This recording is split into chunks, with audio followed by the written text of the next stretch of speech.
Mr. Christmas by Roger Hargreaves. In my snow-covered cottage at the South Pole I was having breakfast.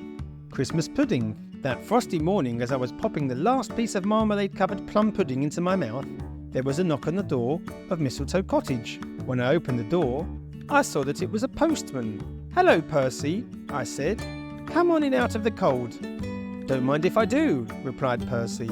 "There's a bit of a nip in the air today." "I've got a letter for you," said Percy. "And as it has a North Pole postmark, I suppose it's from your uncle." Everybody at the South Pole knows about my famous uncle who lives at the North Pole. "Good old Father Christmas," I chuckled. "Haven't heard from him for ages." "Well," remarked Percy, "thanks for the warm-up. I had better be off now." I opened the envelope. "Dear nephew," read the letter, "I hope all is well down there. We are busy as usual up here getting things organised for Christmas, which is one of the reasons I am writing to you. Can you help? Each year I am finding it more and more difficult to get round all those Mr. Men. There seem to be so many of them all over the place, and I was wondering if, this year, as a big favour to your old uncle, you could stand in for me. Hoping you can help. Your ever-loving uncle." That very evening I put through a long-distance call to North Pole 253. "Hello?" chuckled a rather deep, rumbly voice at the other end of the telephone. "Father Christmas speaking." "Hello, Uncle," I said. "Your letter arrived this morning, and I'd love to help." "Oh, good for you," the voice rumbled in my ear. "If you have a pencil and paper, I'll give you the Mr. Men's names and addresses." "I'd no idea there were so many of them," I said. "Do you think you can manage?" asked my famous uncle. "I'll lend you a couple of reindeer if you like." "Oh no," I said. "I can manage." I read through the list of Mr. Men while I was having supper. "This is going to keep me busy," I said. "First things first," I thought to myself, "and the first thing I need is transport. And the first thing to do, if I need transport," I thought as I chewed, "is to talk to the wizard, Wizard Winterbottom." The following morning I set off to see the wizard. It had been snowing again during the night, and I was quite out of breath by the time I arrived at Wizard Winterbottom's castle. I must say it's the biggest castle I've ever seen. Mind you, it has to be big, because Wizard Winterbottom is a giant. And there, goodness knows how many times taller than me, stood a huge figure of Wizard Winterbottom.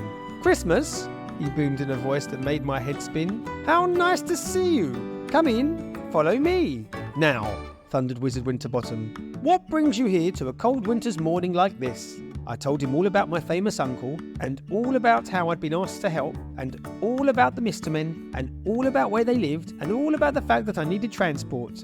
Special transport. "Humph," retorted the wizard. "Can you help me?" I asked hopefully. "Yes," he said eventually, "but I can't do anything until the middle of next week." "Thank you very much," I replied. "Goodbye," I shouted.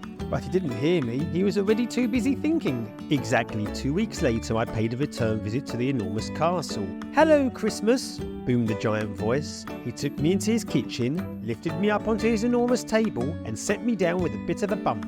"There's your transport," said Wizard Winterbottom. "But that's your teapot," I said in bewilderment. "You've heard of flying saucers," he laughed. "You're looking at the world's first flying teapot." "Gosh," I said, "how does it work?"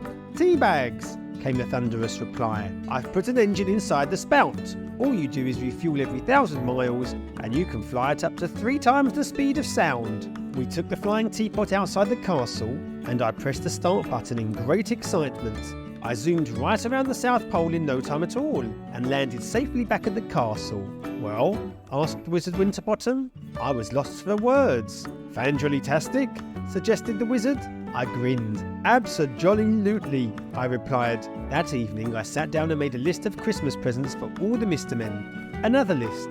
A very long list. I didn't finish until 3 o'clock in the morning. I spent the next week and a half wrapping up all the presents, and almost before I knew it, December the 24th arrived. Christmas Eve. It's going to be a long day, I thought to myself as I packed all the brightly coloured parcels into my flying teapot. It was snowing lightly as I took off from the South Pole. That Christmas Eve was indeed a very long day, and a very long night too, and the moon was just disappearing over the horizon of Loudland when I delivered the last of the presents to Mr. Quiet. I was quite exhausted. Christmas morning dawned, and all over the world everyone started to open their presents. At 7 o'clock Mr. Fussy opened his present. 365 yellow dusters, one for every day of the year. At 7:05 Mr. Small opened his present. 1 jelly bean, gift wrapped, banana flavoured, a feast. At 7:10, Mr. Greedy opened his present, a cookery book entitled 1001 Ways to Roast an Ox. Mr. Greedy licked his lips and rubbed his tummy. At 7:15, Mr. Tall opened his present, socks, striped socks, the longest stripiest pair of stretchy socks you've ever seen. At 7:20, Mr. Muddle opened a packet of cornflakes. Funny sort of present, he thought to himself, not noticing his real present. At 7:25, Mr. Mean opened his present, a purse, a very, very small purse, just small enough not to take any money. At 7:30, Mr. Forgetful opened his present. Is it my birthday? He thought to himself. At 7:50, Mr. Chatterbox opened his present, a dictionary. How very, very, very, very, very, very, very, very useful, he murmured. At 7:45, Mr. Topsy-Turvy opened his present, a picture. How nice, he said as he hung it on the wall, upside down. At 7:50, Mr. Uppity opened his present, a present for the man who has everything, a gold-plated back scratcher. At 7:55, Mr. Funny opened his present, a book of knock-knock jokes. Knock knock, who's there? You know the sort of thing. And at 8 o'clock precisely, Mr. Silly opened his present, an electric, fully automatic, instant digital computerized thingamajig. What's an electric, fully automatic, instant digital computerized thingamajig? I've no idea. Just after 8 o'clock that Christmas morning, the telephone rang. Hello, rumbled a voice. Hello, I answered. Happy Christmas. That's me, laughed Father Christmas. And a happy Christmas to you too. And that's me too, I replied. How did it go? Father Christmas asked me. Just got back, I said. Me too, sighed my uncle warily. Had a bit of a problem in France, he added. Got stuck in a chimney. It's all those mince pies, I chuckled.